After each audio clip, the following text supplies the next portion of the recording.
Hi DIYers, Sterling from Alarm Grid here, and today we're going to show you how to program a Honeywell wireless 5811 door and window sensor. The 5811 is one of our most popular door and window sensors.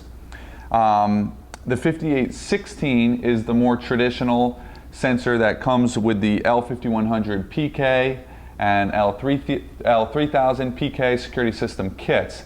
So that's the more popular and older style contact. It's bigger and boxier than the 5811. You can see that the 5811 has a very thin profile, which makes it very nice, blends in well with your decor. So this is the newest sensor that the Honeywell 5800 series has released, and it's fast becoming the most popular option for people when they want a new door or window sensor to work with their Honeywell wireless security system. So now we're going to show you how to learn your 5811 into a LYNX Touch L5100 system. So the first thing we want to do is click from the home screen the More option at the bottom so that we see our Tools option. We go into our Tools menu, we enter our installer code, which we have set to the default 4112, and then we go into our Program option. And just like with all zone programming, we go to our zone screen. Now that we're in here, we're going to scroll down to our first available zone. We're going to always ignore zone 1 because that's the hardwired zone that cannot accept a wireless sensor. We're not using any hardwired, so we skip over that. You can see that we do have some zones already programmed in. So we're going to scroll down until we get to our first available zone. Happens to be zone 10, new. Toggle it. Click Edit, and here we are on our zone programming screen. The first thing that you want to do when you're learning in your zone is enter the serial number option. So we click into serial number. Every Honeywell wireless sensor has a sticker on it with A for alpha and then a 7-digit number. This happens to be a sensor that we took down from a previous installation, and there is no barcode sticker. So if you're left with a sensor that for some reason doesn't have a sticker, there's an easy auto-enroll mode to learn the sensor to the system in case you don't have the sticker. So what you do, you can see on the 5811 on one side there's these two little hash marks. It's not on this side, it's only on one side. That corresponds with the internal read switch, and that's the side that the magnet needs to be in conjunction with for the sensor to work. So the way that this auto-enroll mode works is you put the sensor next to the magnet, you pull it away, and it will beep. It actually just did that before, so let me back out and go back in to show you fresh.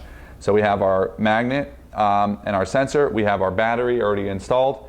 We're going to put our magnet next to the two hash marks, pull it away, it'll beep once. You put it back, pull it away again. It'll auto-enroll the serial number, and the loop number, 5811 sensor should always be loop number 1. Do it a third time. It saves the values and takes you back to this screen. So we now have our sensor enrolled, and we just have a few more options to tell the system how to respond when this zone goes off. So the first thing we want to do is name it. This is on our back door, on our right back door. We happen to have two back doors in this home. So we're going to choose back, and the way to choose back is you type the first letter B. Back. Scroll down to back. So this is an alphabetical list of all the words in the Honeywell library. You choose back, you click done.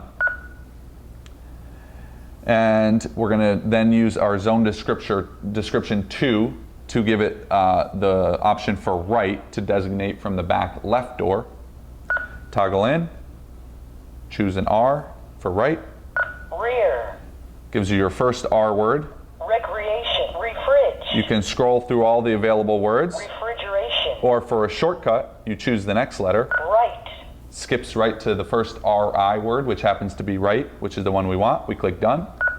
We have back right, and the last door, or the last word that we want is door, and the way we choose that is by naming the device type.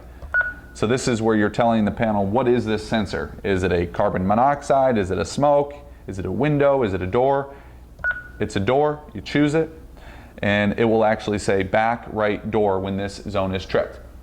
In addition to calling it or naming it as a door, this device type also will limit our zone response types to the options that you should be checking. So it's a little handy way to help you. Instead of giving you the whole list of response types and having to choose, it'll weed out the ones that it knows you're not going to use for a door, and it gives you the options you will want to use. So your option for a door or window, 90% of the time is going to be entry exit 1 or perimeter. Entry exit 1 will give you a delay. So you set that for all doors and windows that you use when the system is armed. So the doors that you need to give a delay so that when you coming home, you open the door, the alarm won't go off right away. You have X amount of time to get to the panel and disarm the system. Since this is a back door and not a door that we use when the system is armed, we actually want to set it to perimeter. With a perimeter option chosen, as soon as this zone is violated, as soon as the door opens, the alarm will go off. So we want to set it to perimeter. And our last three options, we have alarm report. Our system is monitored by our central station, so we want to set it to yes, so that if this zone is tripped, it'll send the information over to the central. If you had a simple monitor zone, maybe this was on your cabinet and you didn't necessarily want the central station to send out the police, but you wanted to know if it faulted, you could set that to no. The alarm will still occur, but it won't go to the central. So that's what alarm report does. Chime will tell you locally that the panel opened or closed, so it'll beep and respond, giving you the name of the zone. So this is handy for doors and windows that you want to keep tabs on if they're opening and closing when the system is off. We're going to leave that set to yes. And then lastly, we want supervised. That means that the panel will check to make sure this sensor is there, and you always want to have that set for yes for all your doors and window sensors. So we're going to save it, and you can see zone 10, back right door, is now learned in. We're going to back out to the home screen, and we're going to demonstrate that when the door opens, back right door, the panel faults. It shows you back right door, and it even enunciates with a voice letting you know that the back right door has been opened. Put it back, system is ready to arm, and zone is happy. So that's a 5811 Honeywell wireless thin door and window sensor. One last thing that I'll note, because we get this question a lot, what is the magnet to use for this sensor? Unfortunately, Honeywell does not sell this nice convenient small magnet on its own. However, we have the 943WG-M, which is a similar smaller magnet. Looks a little bit different, but it's a good option for using with the 5811. A lot of times when you want two magnets, it's a way to vent the zone. So for venting, normally it's on a window. You want to be able to arm the system when the window is open. What you would do is you would have two magnets, one sensor. You mount the sensor on your window, and you put two magnets 6 inches apart. When the window is closed, you have it in line with a magnet. When the window opens, you have another magnet up that will also keep the zone happy. So it's a very simple way to protect your system even when the window is open. So again, if you want to look for a alternate magnet, 943WG-M is a good option for your 5811. So now that you know how to program and use your 5811 wireless sensor, please let us know if you have any questions on that. Leave us a question in the comment section below, and we'll make sure to answer it. Please subscribe to our YouTube channel so that you can keep tabs on all new videos that we release.